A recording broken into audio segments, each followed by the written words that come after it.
we should be proud of, and what are the other areas that need more improvement? Alamin natin yan with our panel this afternoon, starting with Undersecretary Mercedita Zumbilya, Department of Agriculture.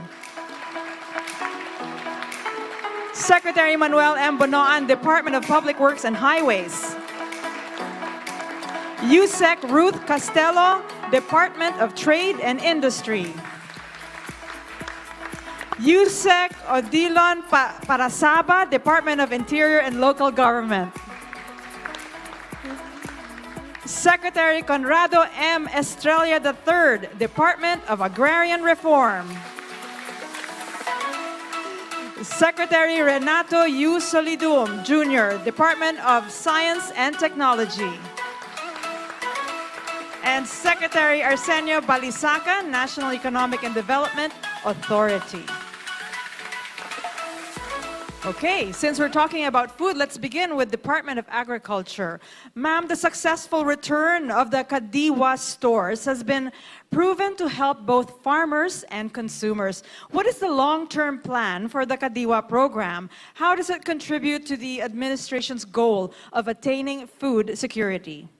Thank you very much for that question. Magandang hapon po sa ating lahat. Before I answer that question, I would like to explain that there are three types of Kadiwa. The regular Kadiwa, which are the retail stores na nakikita natin araw-araw, siguro meron isa sa DA, meron din sa iba't ibang lugar ng sa NCR and even other places in all over the country. There are 471 sites of regular Kadiwa, wherein 997 farmers, cooperative, and associations are already contributing. So sila po ang nagbibigay ng mga produkto na naibebenta po dito sa Kadiwa. In addition to the retail Kadiwa or regular Kadiwa, we have also the Kadiwa ng Pasko and then later on naging Kadiwa ng Pangulo. No? So there are 115 sites. The first one was I think in Cebu, was put up in Cebu. And there are 1,584 FCAs, Farmers Cooperative and Associations, that are contributing to the, products that are sold here. And the third one is the Seafood Kadiwa, wherein about 500 fisher folk, Farmers Cooperative and Associations are contributing to the maintenance and the continued operation of this Kadiwa. No? So, kailangan, and it has been really very successful, especially during the pandemic. No? Dun sa nung pandemic, especially yung sinasabi nating pushcart Kadiwa or roll-on Kadiwa that went into the subdivisions, primarily for those na hindi talaga makakalabas sa bahay, talagang napaka-importante ito noon. And I think the importance of Kadiwa remains, no? Kasi it's a direct, market for the produce of our producers, of our farmers, our fisher folk. It cuts logistics cost. It assures them of a ready market for their produce.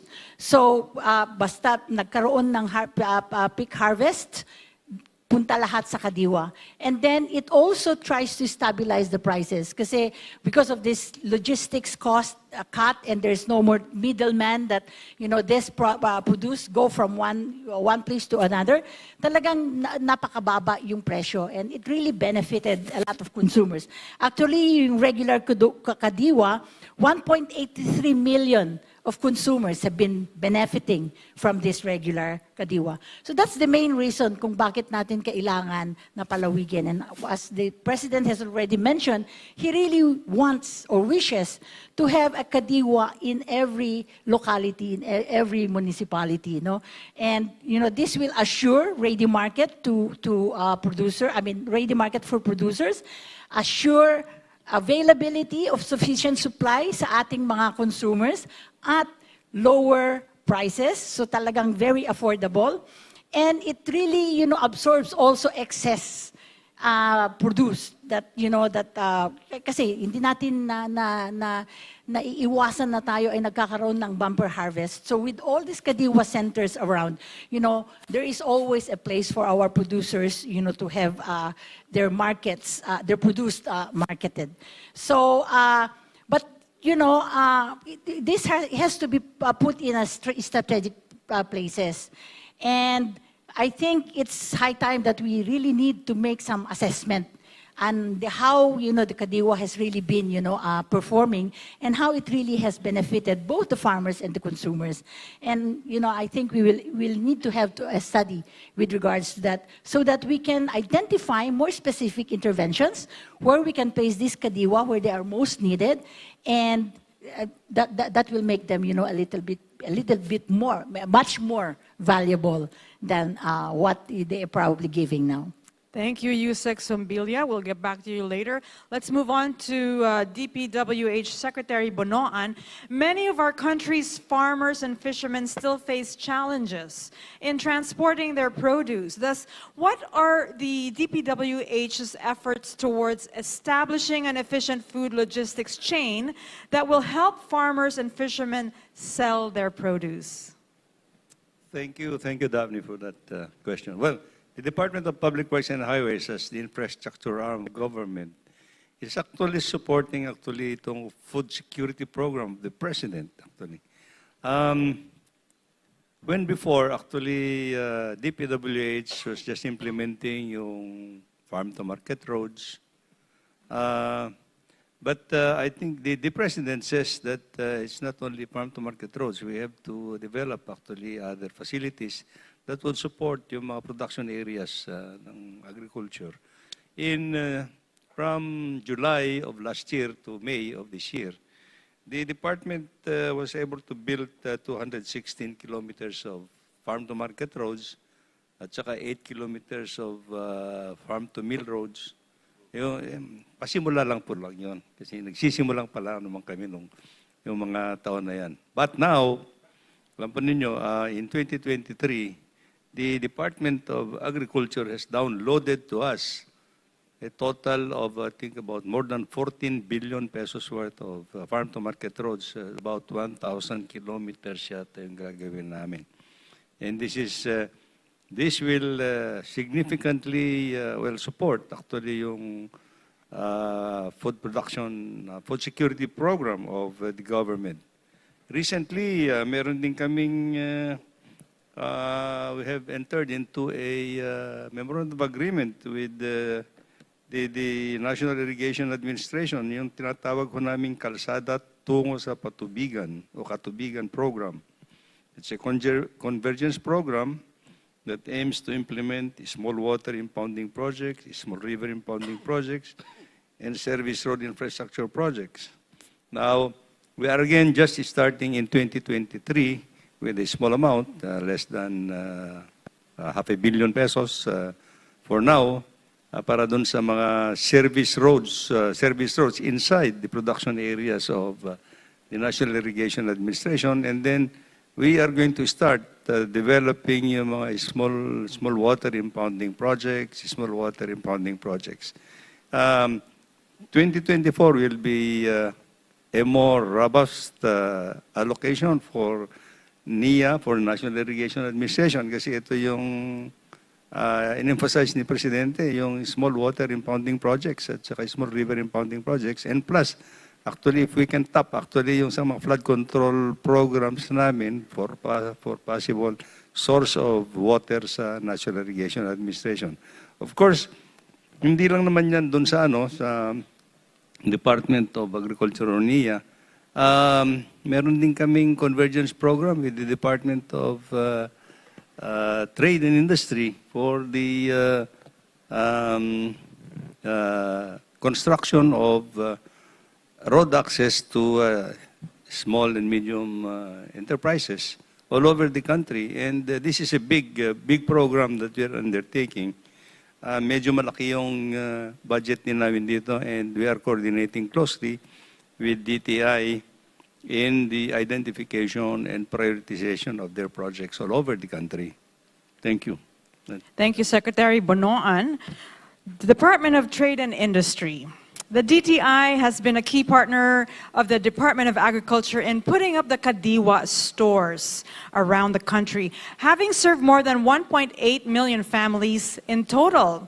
Kasama ring natutulungan ay ang mga MSMEs. Would you please tell us more about the DTI's commitment, not only in protecting consumers, but in helping our micro, small, medium enterprises? Oh, yes. Thank you for the question. Just for context, we'd like to say that the DTI, since 2007, has been having this program of Descuento Caravan. If you are familiar with the Descuento Caravan, this is a project of the DTI where we bring in all manufacturers of local basic necessities and prime commodities for the consumers to be able to purchase at manufacturer's cost. So came 2018, 2017, 2018 with our collaboration with the Department of Agriculture, we converged them into the Kadiwa, Descuento Caravan Kadiwa project. And so now with the order of the President, we decided to just have the Descuento Caravan incorporated into the Kadiwa ng Pangulo. So now we just provide full support. I understand that basic necessities and prime commodities that are manufactured are still found in Kadiwa centers all over the country. And prices are still bought at, these goods are still bought at prices from the manufacturing. So hindi natin inalis yun, and then we continue to, of course, encourage other MSMEs to be able to assist or provide their goods there. Kasi it's a platform where everyone is everyone is invited to bring in their goods for purchase of the consumers, provided that the cost is low. We, of course, continue to help micro, small, and medium enterprises by doing this kasi hindi naman lahat ng nagdadala doon sa Kadiwa ay malalaki. These are micro and small, di ba? Kukonti lang nga yung medium dyan. And then the platform that we provide for them is for them to be able to sell their wares at minimal cost siguro, if at all. And then there, of course, we cannot discount the collateral businesses that are created through this. Secretary Pascual would like to call it as a nano enterprise. Those that supply the small enterprises, those that supply micro enterprises with maybe baskets for containers of their produce, or maybe assisting them in the arrangement, goods and services. Actually, even the person in the bicycle who can assist the micro enterprise in bringing in or completing his display in the Kadiwa Center. So the DTI does not discount any enterprise here, and in fact, we support even the nano enterprises in all Kadiwa stores nationwide. Okay, thank you, Yusek Castello. And we're still talking about Kadiwa. And since this is really a multi-agency effort, the DILG recently signed a memorandum of agreement with the DA to assist local government units to facilitate the establishment of Kadiwa centers in their respective localities. Please tell us more about this MOA and paano po ito ipapatupad ng ating mga LGUs? What are the benefits of opening a Kadiwa store in every locality? Yusek Parasaba. Yeah, hi Miss Daphne, good afternoon. And of course, sa lahat ng mga nakikinig at nanonood sa atin, magandang hapon sa ating lahat. The Department of the Interior and Local Government is composed of the interior sector and of course the local government sector.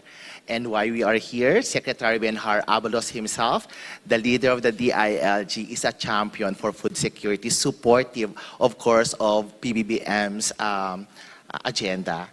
And aligned with Secretary, of course, of BBM's SONA instruction, paulit-ulit na binanggit po ng ating mahal na Pangulo ang suporta at ang tulong ng ating lokal na pamahalaan sa pagtataguyod ng food security sa ating bansa.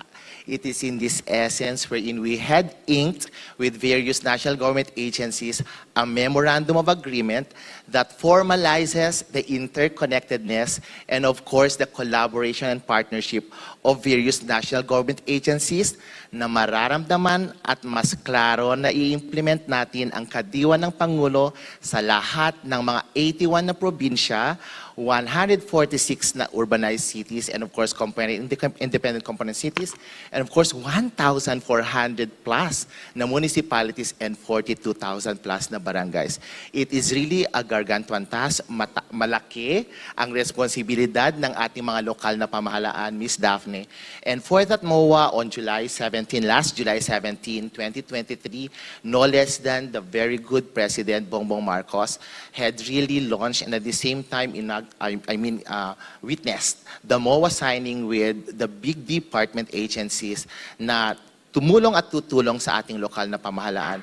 Paano ipapatupad ang kadiwa ng Pangulo sa ating mga lokal na pamahalaan?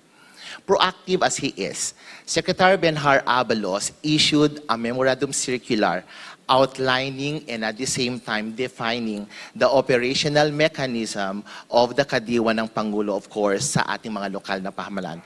Mas klaro dahil nandiyan ang Department of Agriculture to really help for the food supply, Department of Trade and Industry for non-agriculture products, Department of Labor and Employment as well for their TUPAD projects, and of course the SWD as well as PCO and PMS and the DILG to institutionalize and at the same time to establish one kadiwa ng Pangulo Center sa lahat ng ating probinsya, syudad at munisipalidad. Strategic dapat. Strategic wherein our local community residents must have a good access for an adequate and available food supply na mura at de kalidad. At ano naman ang benepisyo ng kadiwa ng Pangulo? As mentioned by the Department of Agriculture, mas mura, mas presko, mas may kalidad, at mas nutritious. Kasi syempre, direct from the source and at the same time, ma-access ito ng iba't ibang sectors ng ating mga lokal na pamahalaan. Ms. Daphne. Thank you, Yusek Parasaba. Kitang-kita naman natin na this multi-agency effort is really working at parang gusto ko na bumili ng mga fresh produce. Okay, let's move on to the Department of Agrarian Reform, Secretary Estrella. The President said, 1 taon mula noong aking unang SONA na isapatas na ang bagong Agrarian Emancipation Act. Dahil dito, ang 57 bilyong pisong utang na pinapasan ng mahigit 600,000 benepisyaryo ay tuluyan ng nabura. The Agrarian Emancipation Act is now a law, truly is a gift to our farmers. Please tell us more about this and the status of its implementation and how was this received by our farmers? Thank you, Daphne. Unang-una, ang pamimigay ng lupa na may kasama pang utang noon ay inumpisahan ng ama ng ating mahal na Pangulo, si President Ferdinand Marcos Sr. at a certain Secretary Conrado Estrella Sr. Sila ay namigay ng lupa noon at ito ay confined lamang sa rice and corn. At nung araw, meron kasamang utang yan. Merong amortization na babayadan yan sa Land Bank of the Philippines. Sapagkat nung araw ay wala naman mga weather disturbances gaano. Wala naman tayong pandemic. Wala naman tayong mga masyadong problema nung araw. Kaya't ang mga magsasaka noon ay nakakabayad. Sila ay kumikita kahit papano.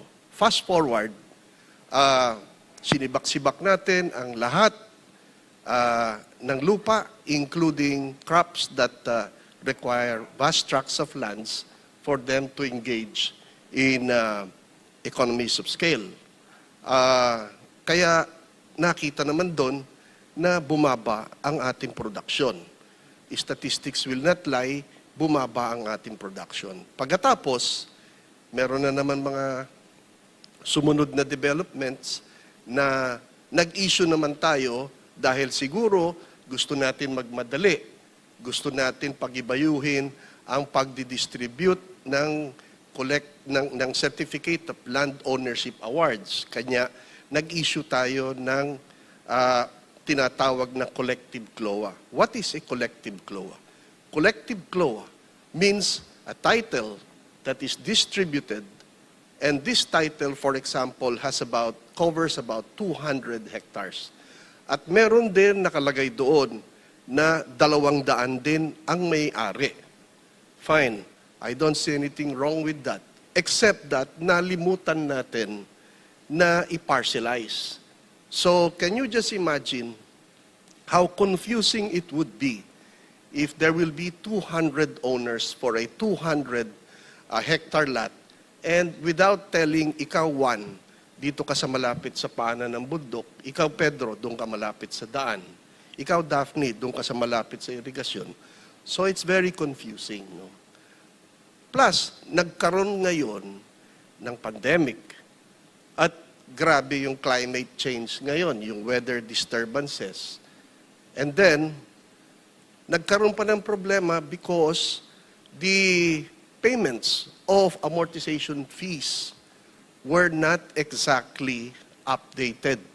So if you compare the data of Land Bank and you compare the data to the data of Department of Agrarian Reform, meron nakikita kang diferensya. You cannot reconcile it. Pagkatapos, meron pang mga developments na talagang global developments, uncontrollable global developments, no? Kaya nahirapan na yung mga magsasaka natin ngayon. And because of that, they are unable to pay already the amortization fees that they have to pay.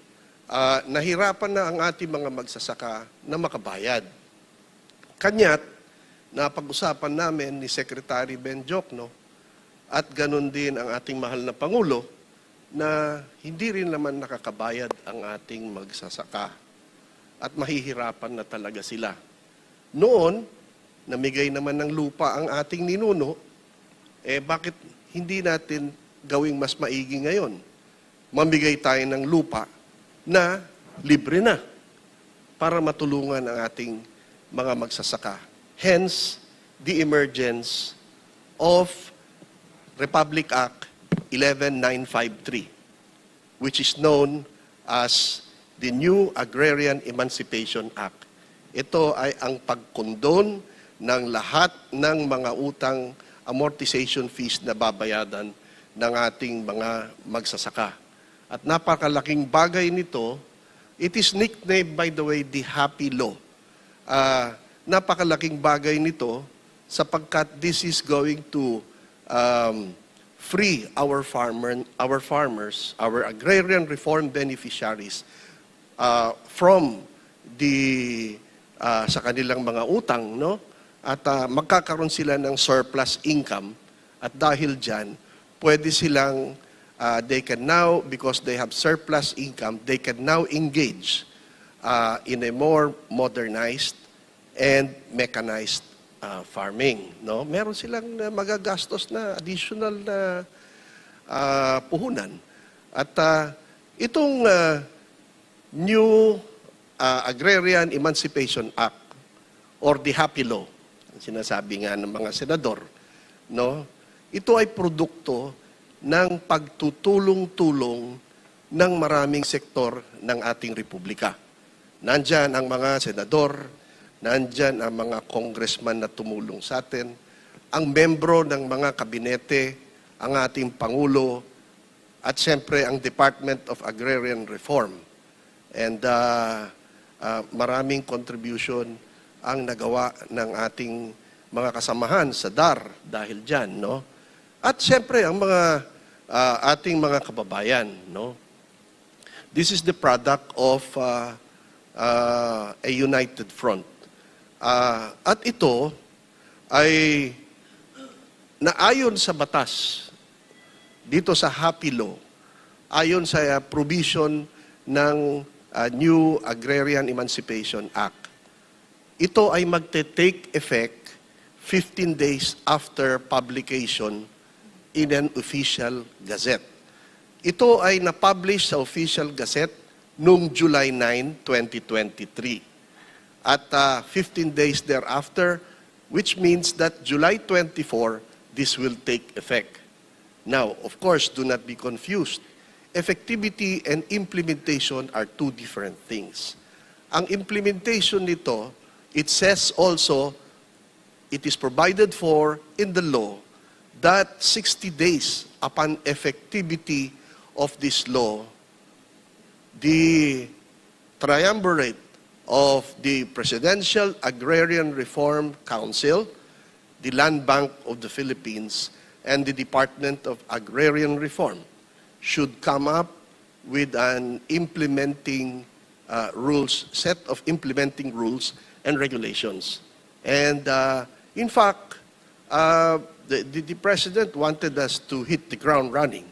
And therefore, even before the effectivity of this law, we are already starting to form the body that will formulate the IRR. Kaya hopefully, we finish it with the Lord's blessings. We will finish it, I think, on the birthday of the President. We'll try to finish it on that date. That would be a great gift. Yeah. Thank you. Okay, thank you, Secretary Estrella. Let's move on to the Department of Science and Technology, Secretary Solidum Jr. Science and Technology also had a lengthy mention in yesterday's SONA, being a driver for the competitiveness of our workforce and the various industries. How is DOST supporting the country's agenda for food security? Thank you very much. This might also take a long answer to cover the coverage of DOST in agricultural production and the industry, from the production to consumption. First, we have to start with planning on what to plant, what kind of species or hybrid, or on the animals, how do we actually improve the breeds of our animals so that we can increase the production. We also need to look into how we can actually improve the harvest by looking at, one, the fertilizer, both in the soil and foliage fertilizer. For example, we have developed biofertilizer, the foliage fertilizer using carrageenan, where you can increase the production of rice, for example, from 15 to 30%. We also need to look at pest management. We have the smart application to reinvigorate the agriculture industry. Essentially, it's a crop management platform that can look into how we can manage the production of rice and corn, for example, and also project its potential harvest. We also need to look into the livestock industry by promoting our native pigs, native ducks, and also many others like goats. We also need to support the aqua industry. Post-harvest, harvest and post-harvest processes need to be improved as we lose a lot of our agricultural commodities on harvest alone. But if we can mechanize it together with the other departments, then we can reduce it.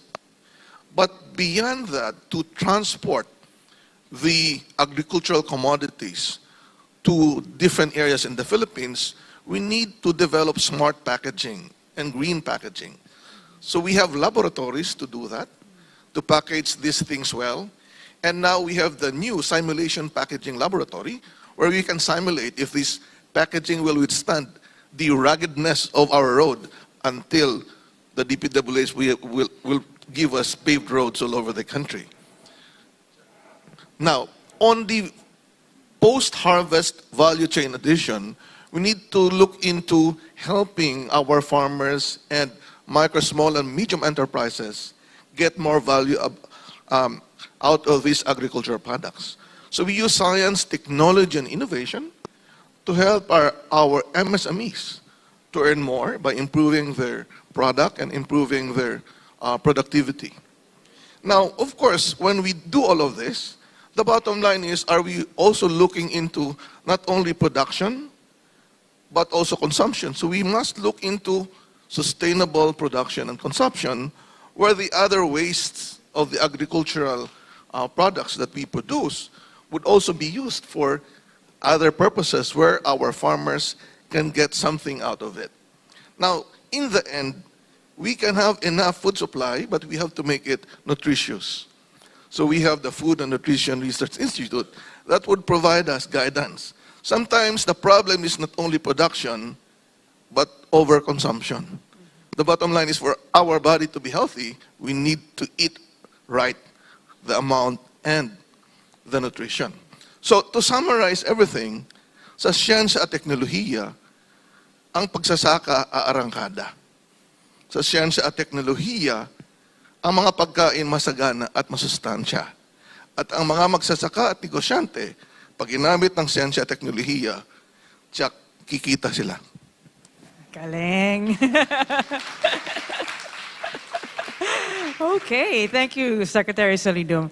Let's move on to NEDA, Secretary Balisacan. What other projects should the government improve on in order to achieve a bagong Pilipinas that is secured when it comes to food production? What are the challenges that slows us down, and how can we combat this? It's a very good, thank you, Daphne. It's a very good question and a difficult one. I think the food production can be best assured if farmers are making money. So the first question to ask is are farmers making enough to protect themselves in terms of what they need for themselves, for their families? Are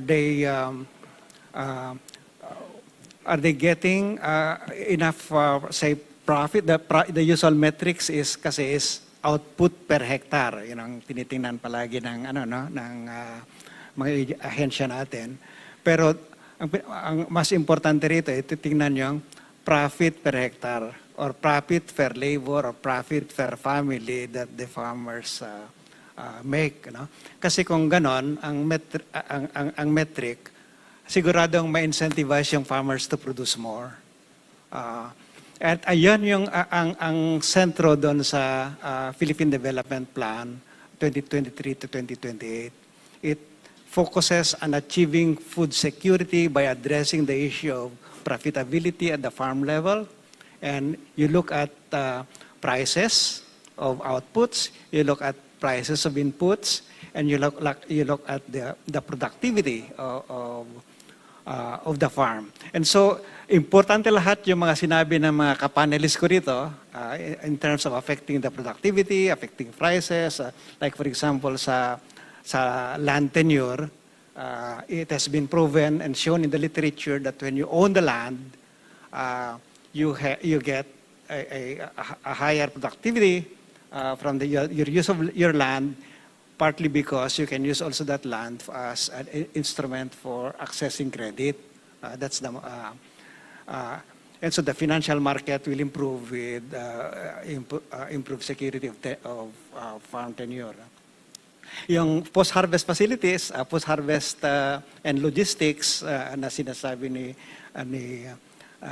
ng DOST palagi is yun.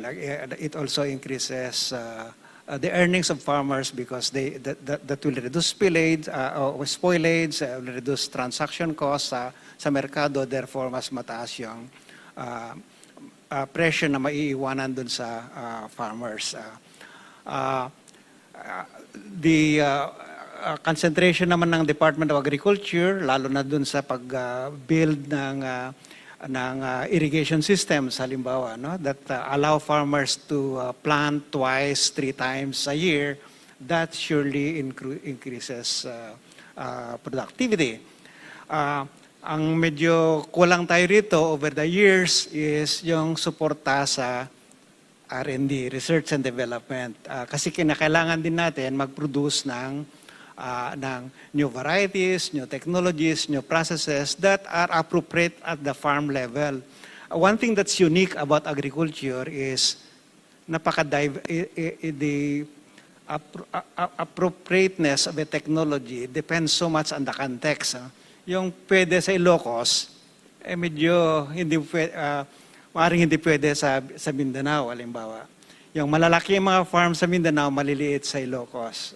Similarly, yung weather conditions, pest conditions are very different. So yung kapag sinasabi palagi, mag-import na lang tayo ng bagong varieties from China, we think that this will make sense here. Hindi, dahil iba-iba yung condition natin. So kinakailangan natin mag-invest ng R&D. And in the history of nations, you will find that countries that invest in R&D, especially for agriculture, will find their economic transformation much faster. Kasi kung productivity in agriculture is growing fast, the rest of the economy will grow fast.